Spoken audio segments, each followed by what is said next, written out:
সার্বভৌমত্ব রক্ষা ও করিডোর বিষয়ে আপোষহীন সামরিক বাহিনী। ব্রিফিংয়ে জানানো সেনা সদর, সরকারের সঙ্গে টানাপোড়েন নেই। সচিবালয়ের নজিরবিহীন আন্দোলনে সরকারি কর্মকর্তা কর্মচারীরা। সরকারকে জিম্মি করলে পরিস্থিতি ভালো হবে না, হুঁশিয়ারি হাসনাত আব্দুল্লাহ। 21শে আগস্ট গ্রেনেড হামলা মামলায় তারেক বাবরের খালাসের বিরুদ্ধে রাষ্ট্রপক্ষের লিফট টু আপিল। শুনানি হবে কাল। এবং নির্বাচন দেরি হলে সংকট বাড়বে দেশে, বললেন আমির খসরু। গণতন্ত্র পুনঃপ্রতিষ্ঠা না হলে স্বাধীন হবে না গণমাধ্যম।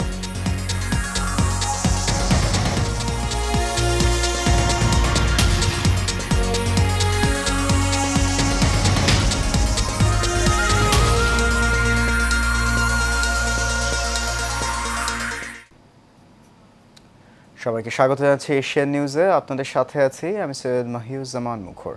শুনছেন বিআরবি কেবল ইন্ডাস্ট্রিজ লিমিটেড সংবাদ শিরোনাম। যাচ্ছি পুরো খবরে। সরকার ও সেনাবাহিনী একসঙ্গে কাজ করছে বলে সেনাবাহিনীর সদর দপ্তর থেকে সাফ জানিয়ে দেওয়া হয়েছে। দুপুরে ঢাকা সেনানিবাসে আয়োজিত এক সংবাদ সম্মেলনে কথা জানান সেনাবাহিনীর মিলিটারি অপারেশনসের পরিচালক ব্রিগেডিয়ার জেনারেল মোহাম্মদ নাজিমুল দৌলা। করিডোরের বিষয়ে সরকারের পক্ষ থেকে সেনাবাহিনীর সঙ্গে কোনো আলোচনা হয়েছে কিনা এবং এই বিষয়ে সেনাবাহিনী কি ভাবছে, সাংবাদিকদের এমন প্রশ্নের জবাবে তিনি বলেন, করিডোরের বিষয়টি অত্যন্ত স্পর্শকাতর। বাতেন বিপ্লবের রিপোর্টে দেখুন বিস্তারিত। সেনাবাহিনীর ৩৯ দিন পর দেশের আইন শৃঙ্খলা রক্ষা এবং সমসাময়িক সময়ে সেনাবাহিনীর দৈনন্দিন আভিযানিক কার্যক্রম নিয়ে ধারণা দিতেই এই সংবাদ সম্মেলন আয়োজন করে বাংলাদেশ সেনাবাহিনী, যাতে ব্রিগেডিয়ার জেনারেল মোহাম্মদ নাজিমুদ্দৌলা ও কর্নেল মোহাম্মদ শফিকুল ইসলাম বক্তব্য রাখেন। এ সময়ে গণমাধ্যম কর্মীদের প্রশ্নের জবাবে নাজিমুদ্দৌলা বলেন, সরকার ও সেনাবাহিনী খুব সুন্দরভাবে ওতপ্রোতভাবে একে অপরের সম্পর্ক হিসেবে কাজ করছে। করিডোরের সঙ্গে বর্ডারে আরসার মুভমেন্টের কোনো সংশ্লিষ্টতা নেই জানিয়ে তিনি আরও বলেন, সরকার ও সেনাবাহিনী ভিন্ন ভিন্ন চিন্তা করছে। Corridor is a separate issue. এটার সাথে বর্ডারের আরসা এবং আরএসও যে মুভমেন্ট, তাদের যে অস্ত্র নিয়ে এখানে চলাচল, এটার সাথে কোনো সম্পৃক্ততা নেই। সো আমি যদি সামারি করি, এটুকু বলবো যে let us think very simple. Nazimuddoula বলেন, অবশ্যই সেনাবাহিনী বর্ডার কম্প্রোমাইজ করেনি। যতক্ষণ পর্যন্ত সেনাবাহিনীর গায়ে বিন্দু পরিমাণ শক্তি থাকবে ততক্ষণ পর্যন্ত কখনোই বর্ডার বিষয়ে কম্প্রোমাইজ করা হবে না।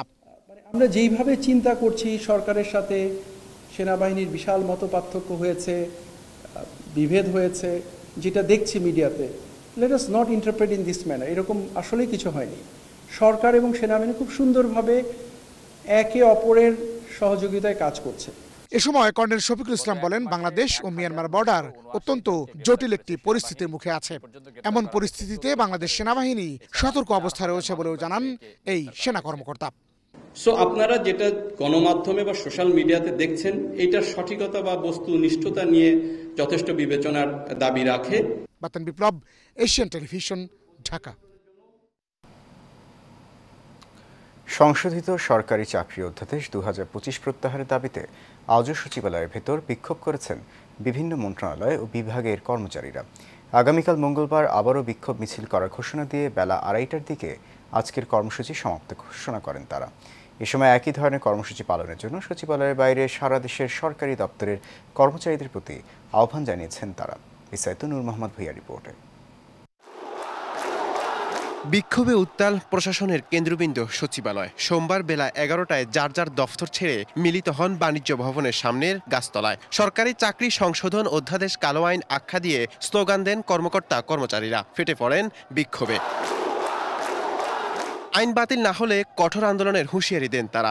যে কালো আইন জারি করা হয়েছে, এই আইন যেন প্রত্যাহার করা হয়, বাতিল করা হয়।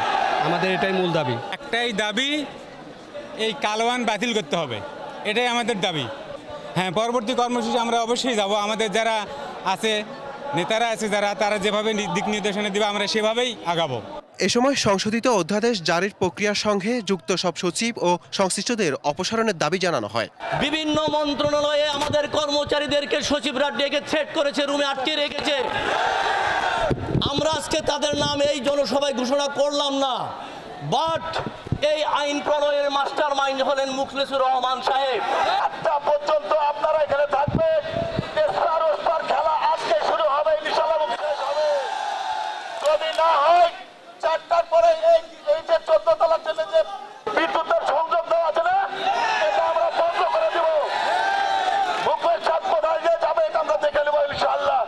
এদিনে বেশ কিছুক্ষণ সচিবালয়ে কর্মকর্তা ও দর্শনার্থীদের প্রবেশ এবং চলাচল বন্ধ হয়ে যায়।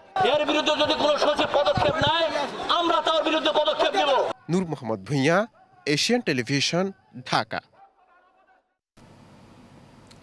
জাতীয় নাগরিক পার্টির দক্ষিণাঞ্চলের মুখ্য সংগঠক হাসনাত আব্দুল্লাহ বলেছেন, সংস্কার কার্যক্রমে বাধা দিলে কঠোর হস্তে প্রতিরোধ করা হবে। সরকারকে সহযোগিতা করুন, সংস্কার কার্যক্রমকে সহযোগিতা করুন। সোমবার সকালে চট্টগ্রাম উত্তর জেলায় সাংগঠনিক সফর শুরুর আগে নগরের ১৬ শহরে বিপ্লব উদ্যানের সামনে জমায়েতে সাংবাদিকদের তিনি এসব কথা বলেন। হাসনাত আব্দুল্লাহ বলেন, আপনাদের যদি সংস্কার কার্যক্রম নিয়ে কোনো পর্যালোচনা থাকে, কোনো মন্তব্য থাকে, তাহলে আলোচনার মাধ্যমে সেটা সমাধান করুন, কিন্তু সরকারকে যদি জিম্মি করেন সেটার পরিস্থিতি ভালো হবে না। আপনাদের তো কোনো হিম্মত ছিল না ফ্যাসিবাদী সরকারকে প্রশ্নবিদ্ধ করার। সচিবালয়ে আন্দোলন প্রসঙ্গে হাসনাত আব্দুল্লাহ বলেন, জনগণের মুখোমুখি দাঁড়িয়ে এই সরকারকে যদি আপনারা হুমকি দেন সরকারের সংস্কার কার্যক্রমে বাধা দেন, তাহলে মনে রাখবেন এই জনগণ আপনাদের বিকল্প খুঁজে নেবে।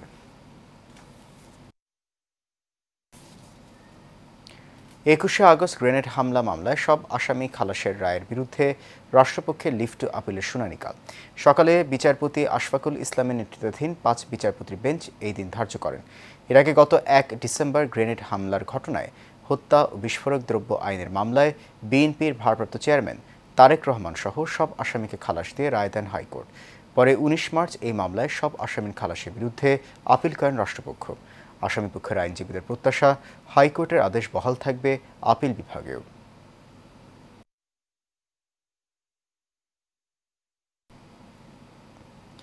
শেখ হাসিনাকে আদালত অবমাননার বিষয়ে ব্যাখ্যা দিতে পত্রিকায় বিজ্ঞপ্তি প্রকাশ করেছে আন্তর্জাতিক অপরাধ ট্রাইব্যুনাল। আগামী ৩ জুন সকাল ১০টায় ট্রাইব্যুনালে হাজির হতে বলা হয়েছে। এছাড়া ঢাকা দক্ষিণ সিটি কর্পোরেশনের মেয়র হিসেবে বিএনপি নেতা ইঞ্জিনিয়ার ইশরাক হোসেনকে আজকের মধ্যে শপথ পড়াতে এবার সরকারকে লিগ্যাল নোটিশ পাঠিয়েছেন তার আইনজীবী। সোমবার সিটি কর্পোরেশন আইন ২০০৯ অনুযায়ী স্থানীয় সরকার মন্ত্রণালয়কে লিগ্যাল নোটিশ পাঠানো হয়। শেখ সোহাগের রিপোর্টে দেখুন বিস্তারিত। সামাজিক যোগাযোগ মাধ্যমে ছড়িয়ে পড়া ২২৭ জনকে হত্যার লাইসেন্স পেয়েছি, এমন একটি অডিও বক্তব্যের ফরেনসিক বিশ্লেষণ। এটি সাবেক প্রধানমন্ত্রী শেখ হাসিনার কণ্ঠ বলে প্রমাণ পেয়েছে আন্তর্জাতিক অপরাধ ট্রাইব্যুনাল আইসিটি তদন্ত সংস্থা। গতকালকে ট্রাইব্যুনালে তাদের হাজির হওয়ার দিন ধার্য ছিল। শেখ হাসিনার এমন মন্তব্যের পরিপ্রেক্ষিতে আদালত অবমাননার অভিযোগে তাকে ট্রাইব্যুনালে হাজির হতে দুটি জাতীয় দৈনিকে বিজ্ঞপ্তি প্রকাশের নির্দেশ দিয়েছে আন্তর্জাতিক অপরাধ ট্রাইব্যুনাল। সাবেক প্রধানমন্ত্রী শেখ হাসিনা বেশ কয়েকবার টেলিফোনে কথোপকথনের মাধ্যমে অথবা বিভিন্ন মাধ্যমে এই তদন্তকে বাধাগ্রস্ত করার উদ্দেশ্যে সাক্ষী এবং ভিকটিমদেরকে ভয় ভীতি প্রদর্শনের উদ্দেশ্যে বিভিন্ন সময়ে বিভিন্ন ঘৃণাত্মক বক্তব্য প্রদান করেন। সে সকল বক্তব্যের মধ্যে ২২৭ জনকে হত্যার হুমকি, মামলার তদন্তকারী কর্মকর্তাকে হুমকি, যারা মামলা করছে তাদের বাড়িঘর পুড়িয়ে দেওয়া, এ জাতীয় কথাবার্তাও উনি বলেন। মেয়র হিসেবে বিএনপির নেতা ইঞ্জিনিয়ার ইশরাক হোসেনকে আজকের মধ্যে শপথ পড়াতে এবার সরকারকে লিগ্যাল নোটিশ পাঠিয়েছে তার আইনজীবী। এদিকে শপথ না পড়ার নির্দেশনা চেয়ে দায়ের করা রিট খারিজে আদেশের বিরুদ্ধে আপিল বিভাগের আবেদন রিটকারী আইনজীবী। আমরা সেই রায়ের বিরুদ্ধে মহামান্য আপিল বিভাগে civil petition for leave to appeal দায়ের করেছি। আমরা আজকে চেষ্টা করেছিলাম যে মহামান্য চেম্বার জজ আদালতে সেটি শুনানির জন্য অন্তর্ভুক্ত করতে, কিন্তু আমরা আজকে সেটি অন্তর্ভুক্ত করতে পারিনি। আমরা আশা করছি এটি আগামীকাল মহামান্য চেম্বার জজ আদালতে শুনানি হবে। নারী সংস্কার কমিশনের সুপারিশগুলো প্রস্তাবনা পর্যায়ে থাকায় এই সংক্রান্ত রিট খারিজ করে দিয়েছে হাইকোর্ট। কয়েকটি পর্যবেক্ষণ দিয়ে সোমবার সকালে বিচারপতি ফাতেমা নাজিব ও বিচারপতি শিকদার মাহমুদুর রাজীব হাইকোর্ট বেঞ্চে আদেশ দেন। শেখ সোহাগ, এশিয়ান টেলিভিশন, ঢাকা। সুষ্ঠু নির্বাচন যত দেরি হবে দেশে ততই সংকট বাড়বে বলে মন্তব্য করেছেন বিএনপি স্থায়ী কমিটির সদস্য আমির খসরু মাহমুদ চৌধুরী। সকালে ঢাকা রিপোর্টার্স ইউনিটির প্রতিষ্ঠা বার্ষিকী উপলক্ষে উদ্বোধনী অনুষ্ঠানে তিনি কথা বলেন। আমির খসরু বলেন, বাংলাদেশে যতদিন পর্যন্ত গণতন্ত্র পুনঃপ্রতিষ্ঠা না হবে মিডিয়া ততদিন স্বাধীন হবে না। অগণতান্ত্রিকভাবে যারা ক্ষমতায় থাকে তারা মিডিয়াকে চাপে রাখে উল্লেখ করে তিনি আরও বলেন, আগামীর ঐক্য হবে গণতন্ত্র স্বাধীনতার জন্য। আগামীতে মানুষের জন্য দায়বদ্ধ সরকার দরকার বলে উল্লেখ করেন তিনি। আমরা একটি সুষ্ঠু নিরপেক্ষ নির্বাচনের মাধ্যমে বাংলাদেশে একটি গণতান্ত্রিক অর্ডার ফিরিয়ে আনতে চাই, এবং এটা যত বিঘ্নিত হবে, যত দেরি হবে, তত বেশি আমাদের সংকট বাড়তে থাকবে।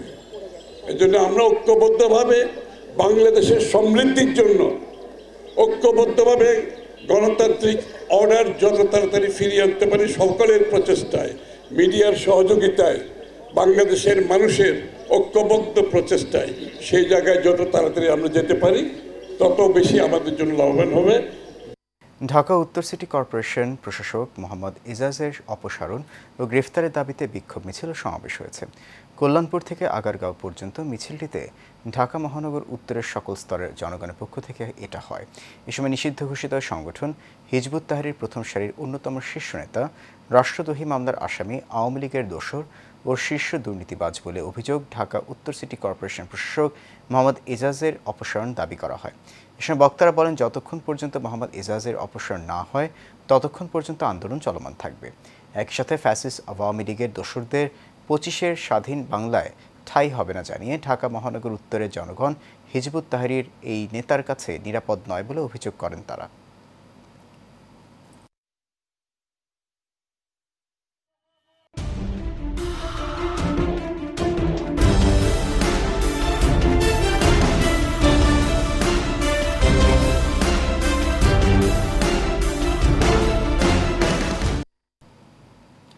বাংলা প্রসঙ্গ।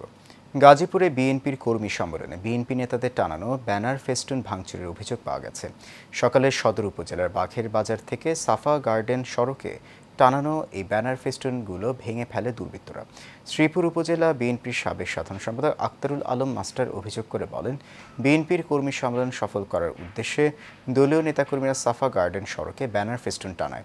প্রতিপক্ষের লোকজন গেল রাতে ও সকালে ব্যানার ফেস্টুনগুলো ভাঙচুর করে সরিয়ে ফেলেছে। এতে দলীয় নেতাকর্মীদের মনে ব্যাপক অসন্তোষ, হতাশা দেখা দিয়েছে বলেও অভিযোগ করেন তিনি। এ সময় ব্যানার ফেস্টুন ভাঙচুরের ঘটনায় বিএনপির নেতাকর্মীরা তীব্র নিন্দা ও প্রতিবাদ জানায়। এই পর্যায়ে থাকছে বাণিজ্য সংবাদ।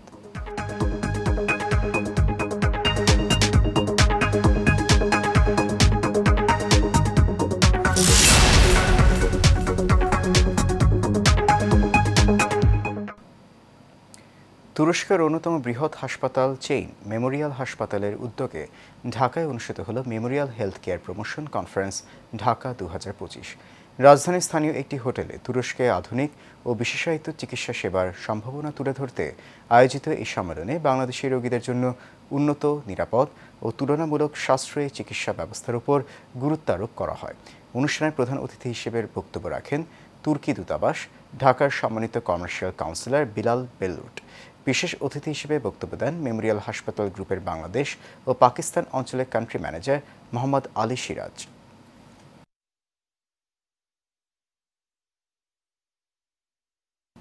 শেষ করবো এশিয়ান নিউজ। তার আগে বিআরবি কেবল ইন্ডাস্ট্রিজ লিমিটেড সংবাদ শিরোনাম করে জানিয়ে দিচ্ছে আরও একবার।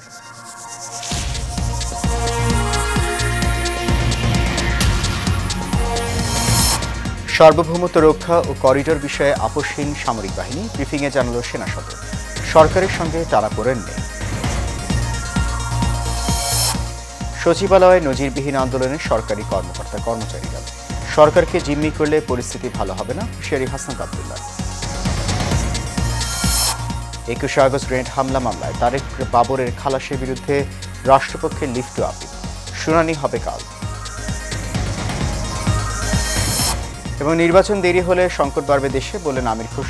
গণতন্ত্র পুনঃপ্রতিষ্ঠা না হলে স্বাধীন হবে না গণমাধ্যম।